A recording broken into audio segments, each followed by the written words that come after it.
आइए दोस्तों नजर डालते हैं पूरी दुनिया में फैले इस वायरस पर अभी इस वक्त की क्या ताजा बिग ब्रेकिंग न्यूज अपडेट आ रही है। बड़ी खबर आप देख पा रहे। अच्छी बात है दोस्तों, देश भर में कोरोना की रफ्तार काफी कम हुई है। पिछले 24 घंटों में मात्र 447 नए केस ही देखे गए और 22 लोगों की जान जाने की खबर है। कहाँ कितने केस आए वो तो आपको बताएंगे, लेकिन अच्छी बात यह है दोस्तों की कई बार भारत में पिछले 24 घंटों में 1000 से भी ज्यादा केसेस देखे गए, लेकिन इस बार लास्ट 24 आवर्स के अंदर सिर्फ 447 नए केसेस देखे गए, यानी कि कोरोना की रफ्तार में कमी जरूर देखने को मिली है। जी हाँ, वहीं बात करें कि भारत में अभी तक इस बीमारी के संक्रमित लोगों की संख्या कुल कितनी हो चुकी है, तो आपको बता दें कि भारत में कोरोना वायरस संक्रमण की रफ्तार जहां पिछले 24 घंटों में कम देखने को मिली है, जो कि संकट की घड़ी में राहत की खबर है। पिछले 12 घंटों में और 24 घंटों के बीच में 447 केस देखे गए, 22 लोगों की जान जाने की खबर है। नए आंकड़ों के मुताबिक दोस्तों देश में कोरोना वायरस से संक्रमित लोगों की संख्या बढ़कर 12,380 हो गई है। वहीं इस खतरनाक कोविड-19 महामारी से लड़ने वालों का आंकड़ा 414 तक पहुंच गया है। स्वास्थ्य मंत्रालय द्वारा जारी ताजा आंकड़ों के मुताबिक कोरोना वायरस के कुल 12,380 मामले हो चुके हैं, जिनमें से 10,477 एक्टिव केस हैं, जबकि 1,488 लोग पूरी तरह से ठीक हो चुके हैं, जिन्हें अस्पताल से छुट्टी दे दी गई है। चलिए साथ ही अगली बड़ी खबर आप देख पा रहे होंगे, लाइव अपडेट आ रहा दोस्तों।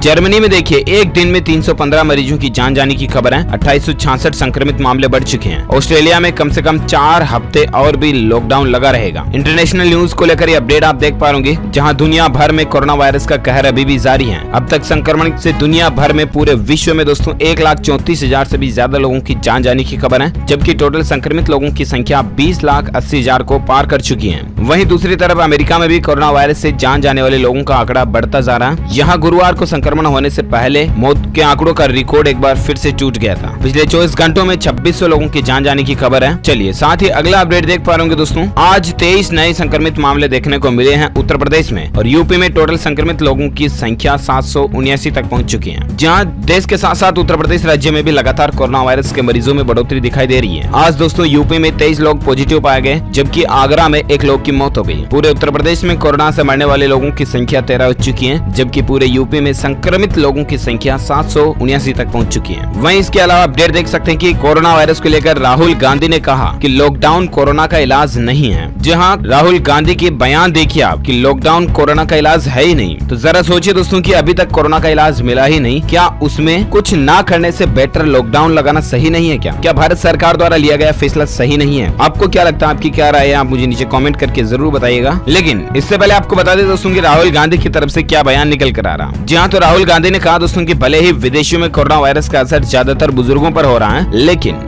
यही बात भारत के लिए नहीं कहे जा सकती है, क्योंकि राहुल गांधी ने कहा कि यहाँ बहुत सारे लोगों को शुगर और दूसरी बीमारियां हैं, इसलिए यहाँ बुजुर्गों के अलावा नौजवान और बच्चे भी इसके शिकार हो सकते हैं। ये बात तक तो ठीक है दोस्तों, लेकिन राहुल ने विश्वास जताते हुए कहा कि ये देश किसी भी बीमारी से बहुत बड़ा है और आज वायरस से लड़ने का टाइम है। राहुल गांधी ने कहा कि वो नरेंद्र मोदी सरकार के साथ तू-तू में नहीं करना चाहते हैं। उन्होंने कहा कि ये समय सरकार और विपक्ष के बीच लड़ाई का नहीं, बल्कि ये कोरोना वायरस से लड़ने का समय है। जरा देखिए दोस्तों, संतों की तरह ज्ञान की बातें बताई है उन्होंने। और इसके बाद दोस्तों उन्होंने ये भी कहा कि उनका काम सरकार को सुझाव देना है, उनकी सुझाव को मानना या न मानना ये सरकार के हाथों में है। और उन्होंने सरकार के जरिए जारी किए गए आर्थिक पैकेज को बहुत थोड़ा बताते हुए और ज्यादा पैसे देने की भी बात कही। तो ये कुछ चर्चाएं चल रही है दोस्तों कोरोना वायरस को लेकर राजनीतिक दृष्टिकोण से। और साथ ही अगला अपडेट देख पा रहे होंगे, राजधानी दिल्ली में कोरोना कंट्रोल को लेकर एक बड़ा अपडेट है दोस्तों। पिछले 24 घंटों में सिर्फ 17 नए केसेस देखे गए, जबकि महाराष्ट्र में 3000 के पार पहुंच चुका आंकड़ा। जहां इस वक्त की ताजा बड़ी खबर आप देख पा रहे होंगे, जहां देश भर में इसके मामले बढ़ते जा रहे हैं। उसी बीच दोस्तों राजधानी दिल्ली एनसीआर में दिल्ली के मुख्यमंत्री अरविंद केजरीवाल जी की तरफ से कोरोना को कंट्रोल करने के लिए बहुत अच्छे प्रयास किए जा रहे हैं, और इसी की बदौलत राजधानी दिल्ली में कोरोना को एकदम से कंट्रोल कर पाने में सफलता भी हासिल हुई है। जी हाँ दोस्तों, जहां मैंने आपको बताया कि उत्तर प्रदेश के आगरा में आज एक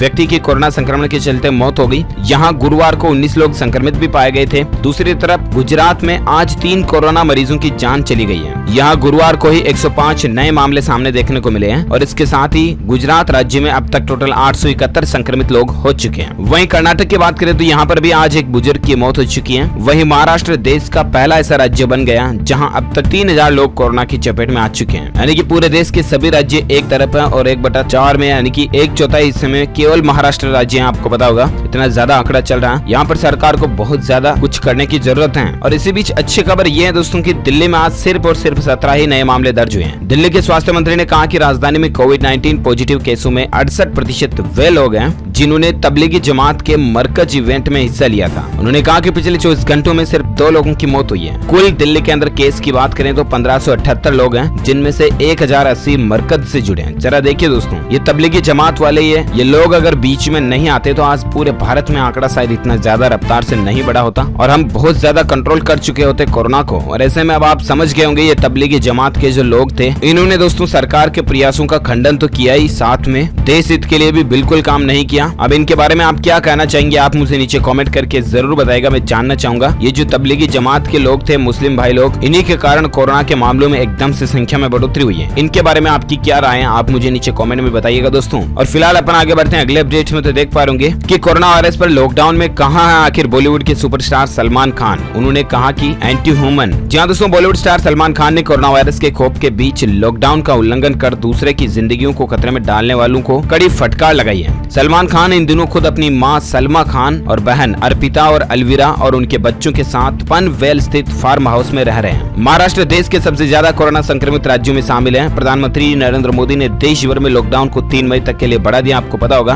और इससे में सलमान ने बताया दोस्तों कि उनका पूरा परिवार वहीं पनवेल में ही है और सभी के मन में कोरोना को लेकर डर भी बना हुआ।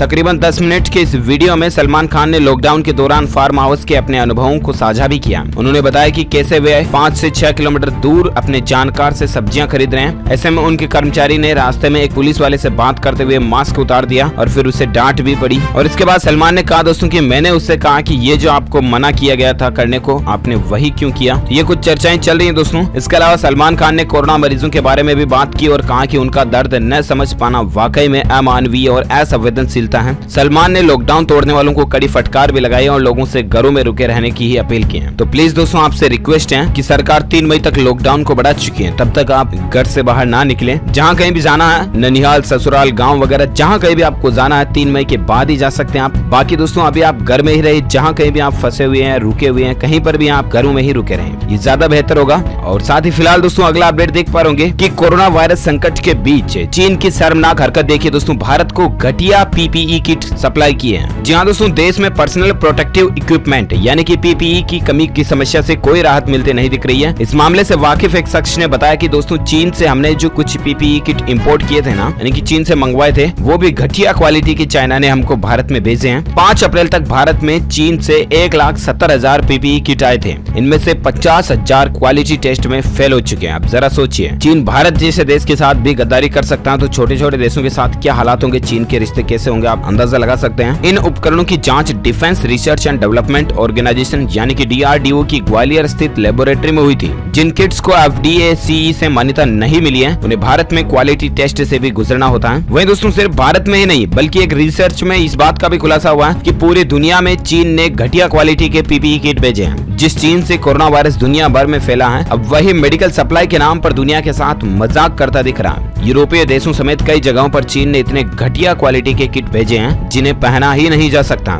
सोशल मीडिया पर ऐसे तमाम वीडियोस वायरल हो रहे हैं जिसमें चीन के भेजे पीपीई किट पहनते ही फटे जा रहे हैं। मास्क के नाम पर भी चीन ने शर्मनाक हरकतें की हैं। बीते दिनों उसने अपने सदाबहार दोस्त पाकिस्तान तक को अंडरवियर से बने मास्क भेज दिए थे। अब भारत के साथ भी उसने एक ऐसा ही भद्दा मजाक किया, घटिया क्वालिटी के पीपीई किट भेज करके। और दोस्तों कहीं ना कहीं देखा जाए तो चाइना को इसका खामियाजा जरूर भुगतना पड़ेगा। भारत सरकार की तैयारियां पूरी हो चुकी हैं इसको लेकर। चलिए दोस्तों नेक्स्ट अपडेट आ रहा है। 3 जोन में बांटे जाएंगे देश भर के जिले। कोरोना मरीजों की तलाश के लिए एक नया अभियान भी चलाया जाएगा, जहां स्वास्थ्य मंत्रालय की ओर से कोरोना संक्रमण को रोकने के लिए नई रणनीति बनाई जा रही है। और इसके तहत दोस्तों देश भर के जितने भी राज्य हैं, उन सब के जितने भी डिस्ट्रिक्ट हैं, जिले हैं, उनको 3 जोन में बांटा जाएगा। पहला जोन होगा हॉटस्पॉट जोन, जहां पर इसके कोरोना के सबसे ज्यादा मामले होंगे। उन जिलों को हॉटस्पॉट जोन में कन्वर्ट किया जाएगा और उसके बाद उन जिलों को चारों तरफ से सील कर दिया जाएगा। यानी कि हॉटस्पॉट जोन घोषित होने के बाद उस जिले में बाहर से ना कोई व्यक्ति आ सकता है, ना कोई जा सकता है। दूसरा कैटेगरी होगी दोस्तों नॉन हॉटस्पॉट जोन, और तीसरी कैटेगरी होगी वह जिले जहां अब तक कोई भी केस नहीं आए, यानी कि ग्रीन जोन कह सकते हो आप उन्हें। तो इस तरह से 3 कैटेगरी में सरकार स्वास्थ्य मंत्रालय ये नई पहल और नया अभियान शुरू करने जा रहा है। इसके अलावा भी दोस्तों कुछ कोरोना मरीज ऐसे हैं जो हाल अभी तक भी संक्रमित होने के बावजूद अगर वो हमारे आंकड़ों में डेटा में शामिल नहीं हो पाए हैं, सरकार की पहुंच से दूर हैं, तो उनको ढूंढने के लिए भी सरकार एक नया पहल और नया अभियान शुरू करने जा रही है। कोरोना के बढ़ते संक्रमण को देखते हुए इस लॉकडाउन के दौरान स्वास्थ्य मंत्रालय ने सख्त गाइडलाइन भी जारी की है और अब पूरे देश के सभी जिलों को 3 जोन में इसी मकसद से बांटे जाने का फैसला किया गया है। अभी तक दोस्तों देश भर में 170 हॉटस्पॉट जिले हैं। इन जिलों में अब डोर टू डोर सर्वे भी किया जाएगा और इन जिलों में जो भी लोग किसी भी फ्लू या खांसी सर्दी से जुकाम से पीड़ित होंगे उन सभी का कोरोना टेस्ट भी किया जाएगा। चलिए साथ ही अगला अपडेट देख सकते हैं कि 3/4 झारखंड सुरक्षित है, 1/4 में कोरोना फैला हुआ है। जानिए कहां-कहां झारखंड राज्य में संक्रमण फैला हुआ है। जी हां, तो कोरोना वायरस महामारी की जद में झारखंड राज्य भी बुरी तरह से गिर गया। राज्य के 24 जिलों में से 6 जिले कोरोना संक्रमण की चपेट में आ चुके हैं। हालांकि राहत की बात यह है दोस्तों कि अब भी झारखंड राज्य के 3/4 हिस्से में कुल 18 जिले कोरोना से महफूज हैं और लगभग सुरक्षित हैं। और इसके अलावा अपडेट ये देख सकते हैं दोस्तों कि इंदौर में आउट ऑफ कंट्रोल हो चुका कोरोना।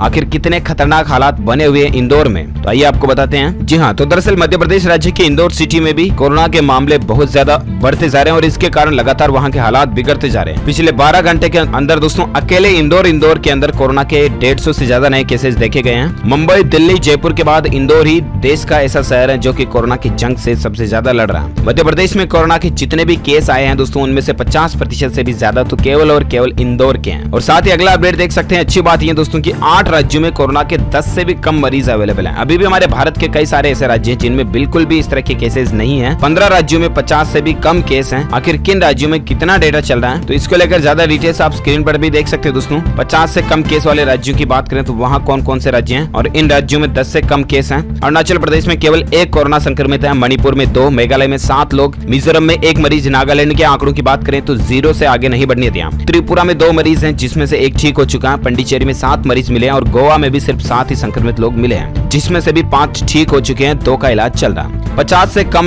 के डेटा जिन राज्यों में शामिल हैं उनमें शामिल है दोस्तों अंडमान निकोबार, असम, चंडीगढ़, छत्तीसगढ़, गोवा, हिमाचल प्रदेश, झारखंड, लद्दाख, मणिपुर, मेघालय, मिजोरम, नागालैंड, पंडिचेरी, त्रिपुरा और उत्तराखंड। यानी कि ये राज्य अभी तक भी काफी कंट्रोल में है कोरोना के प्रकोप से। हालांकि दोस्तों अभी भी जो भारत में पीएम मोदी सरकार की तरफ से लॉकडाउन को बढ़ाया गया, ये बहुत ही अच्छा किया गया ताकि इन कंट्रोल्ड राज्यों के अंदर कोरोना को बिल्कुल ही खत्म किया जा सके। तो दोस्तों उम्मीद है ये आज की कोरोना वायरस को लेकर बड़ी खबरें, ब्रेकिंग न्यूज अपडेट आपको जानने मिले होंगे। वैसे आप मुझे कमेंट में बताइएगा दोस्तों कि आप कौन से राज्यों में रहते हैं और आपके राज्य में आप कौन से जिले में रहते हैं, कमेंट करके बताइएगा ताकि मैं पर्टिकुलर आपके स्टेट और डिस्ट्रिक्ट के समाचार भी आपके मोबाइल तक पहुंचा पाऊंगा। और साथ ही अगर आपको ये वीडियो अच्छा लगा तो दिल से इसे लाइक कीजिए और शेयर भी अपने दोस्तों के साथ दबा के कीजिए। हर एक व्हाट्सएप ग्रुप में, फेसबुक, इंस्टाग्राम, ट्विटर पर सब जगहों पर शेयर कीजिए और साथ ही TLS न्यूज चैनल को सब्सक्राइब करके बेल आइकन दबा दीजिएगा ताकि आपको रोजाना के ताजा अपडेट्स तुरंत मिलते रहेंगे। जय हिंद, जय भारत, वंदे मातरम।